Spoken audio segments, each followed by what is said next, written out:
સંજેલીમાં એમજીવીસીએલના દરોડામાં 21 લાખની શંકાસ્પદ વીજ ચોરી ઝડપાઈ. પ્રાપ્ત માહિતી અનુસાર સંજેલી નગરમાં એમજીવીસીએલ દ્વારા સાચી અને સચોટ તપાસ હાથ ધરવામાં આવી. તપાસ દરમિયાન વીજ ચોરી કરનારાઓ સામે લાલાક થઈ, જે કારણે વીજ ચોરીમાં ખળભળાટ મચી જવા પામ્યો છે. ગુજરાતનું એમજીવીસીએલ હાલ દાહોદ જિલ્લામાં વીજ ચોરી વિરુદ્ધ મહાઅભિયાન ચલાવવામાં આવી રહ્યું છે.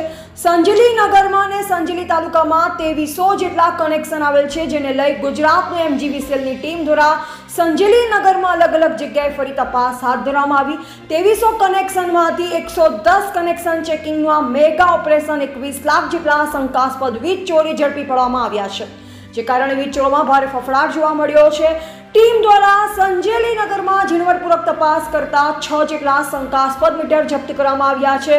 5 જેટલા ડાયરેક્ટ વીજ ચોરી કરતા લોકો ઝડપી પાડી કાર્યવાહી કરવામાં આવી છે. આજે બીજા દિવસમાં પણ એમજીવીસીએલના કર્મચારીઓ દ્વારા ઘરે જઈ તપાસનો દોર ચાલુ છે. હવે જોવું રહ્યું કે કેટલો મોટો આંકડો સામે આવશે. રિપોર્ટર દિલીપ કુમાર, એજ મકવાણા, સંજેલી, દાહોદ.